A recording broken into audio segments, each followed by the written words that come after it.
Introduction. My name is Silvi Hartyastika. I'm from Biologi Department, Class Biologi B.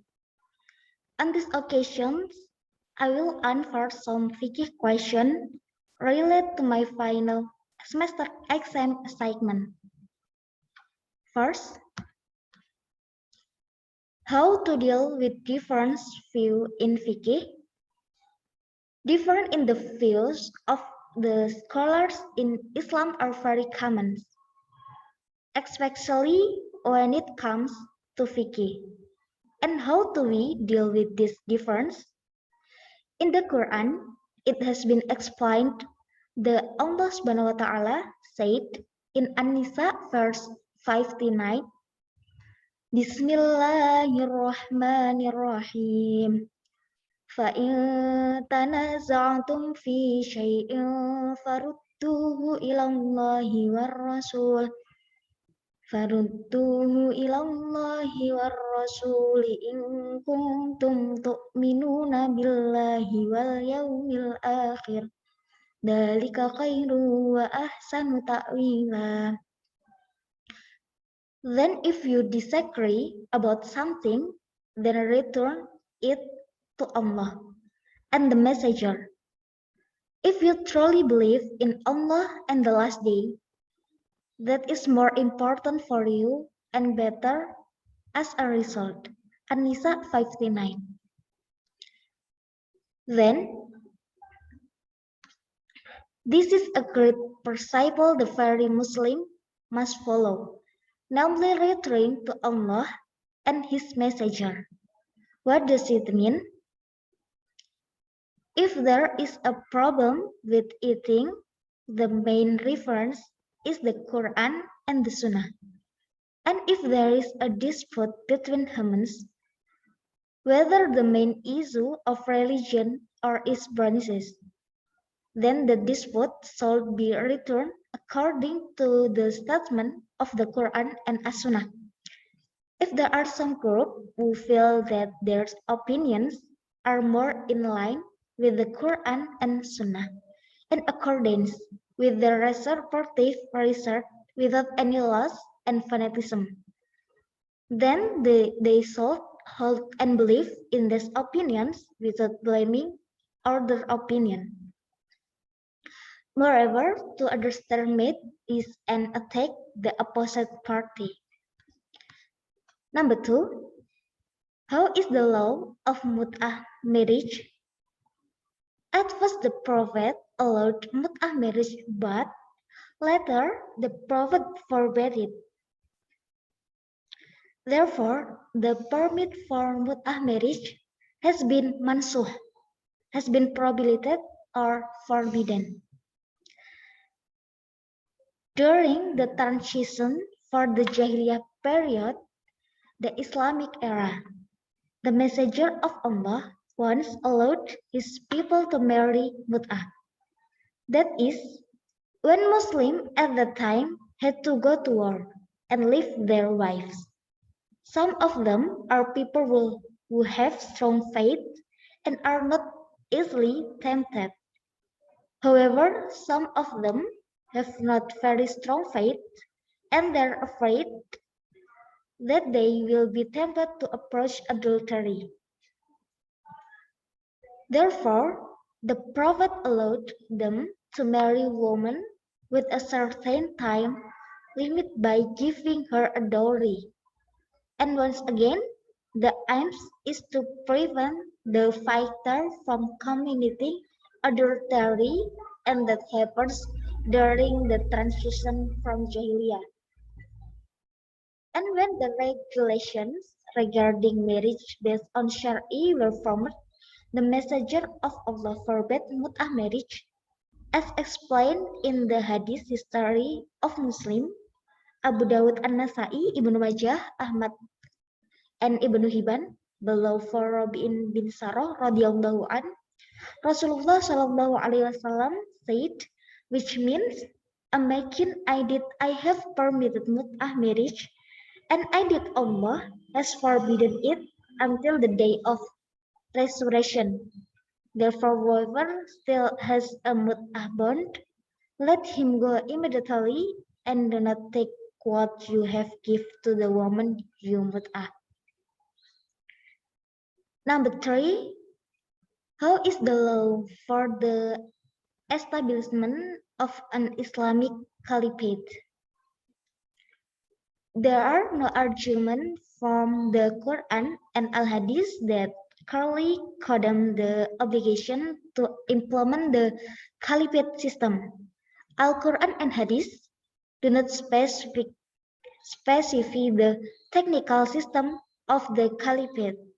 This is different for the execution of other detailed legal affairs, such as criminal law, inheritance law, and muamalat, which are detailed in various hadiths. Some people think that the caliphate is an ideal form of religious and state life. However, on the other hand, many also argue and the caliphate is not larger relevant to our lives in Indonesia. The Indonesian state, which is based on the 1945 Constitution, Pancasila, promote and uphold diversity and tolerance. Number 4, how contemporary Islamic law, insemination, and in vitro fertilization. In Islam, the law of in vitro fertilization is allowed, mubah, to be legal, but must be based on religious rules and certain conditions. Like the egg used must belong to the husband, and also the uterus used is the wife mom. So the perpetrators of the process of making this in vitro fertilization must be from a legal husband and wife couple. Allah has promised every difficulty there is a solution, as He say in Quran Al-Insyirah, verse 5 to 9. Fa inna ma'al usri yusra, inna ma'al usri yusra. It means, so verily with hardship there is ease, verily with hardship there is ease.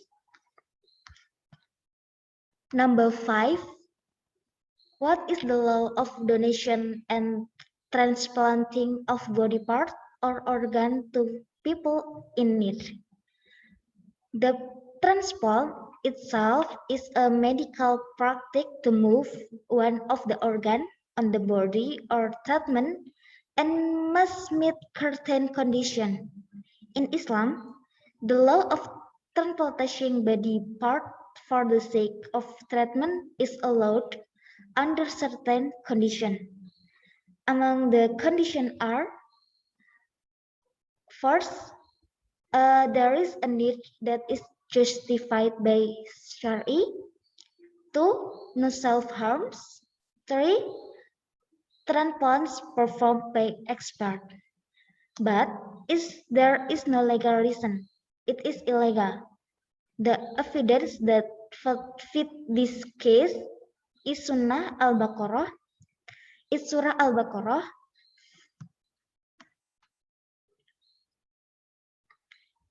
Bismillahirrahmanirrahim. Wa minan nasi man yashri nafsahu batiwa amrudatillah wallahu raufum bil ibad. And among mocking, there are those who sacrifice themselves to seek the pleasure of Allah, and Allah is forbearing to His servants. Number 6, what is the law of post-mortem for research? Islamic respect for the dead is the same as respect for the living. The body of the corpse should not be hurt or injured. Rasulullah Shallallahu Alaihi Wasallam said, "Qala Rasulullahi karasa al-mayyit kakasarohu hayya, which meant that breaking the bones of the dead was the same as breaking the bone of the dead when they were alive. Even so, the law of autopsies for the purpose of scientific research in Islam is allowed. It is usually used for research that can advance medical knowledge. Number 7, the law of change genital in Islam. Transgender or changing gender is haram in Islam.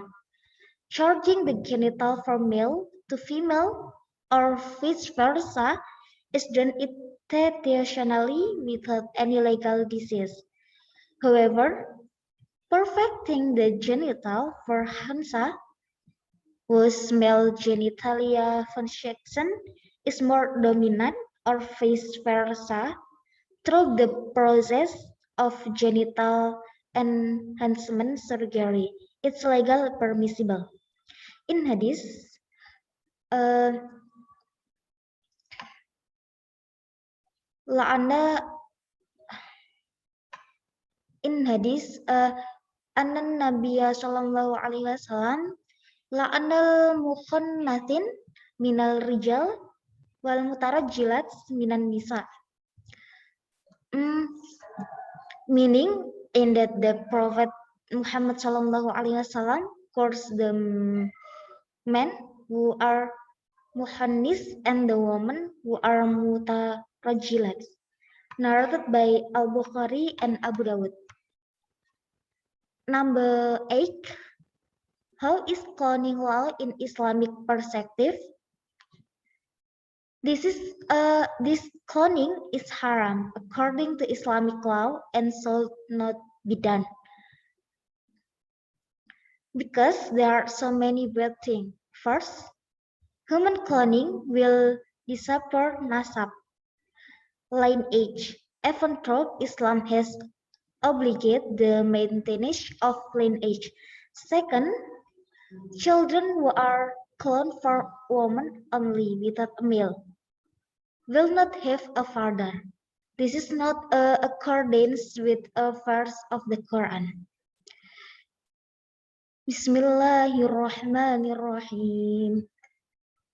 Ya ayyuhan nasu inna khalaqnakum min dzakarin wa untha wa ja'alnakum syu'uban wa qabaila lita'arafu. Making fairly we created from a male and female. Then we made you nations and tribes so that you might know one another. Third, producing children through the cloning process will prevent the implementation of many Sharia law. Thank you. This is my answer to answer some fikih question related to my final semester exam assignment. Wassalamualaikum warahmatullahi wabarakatuh.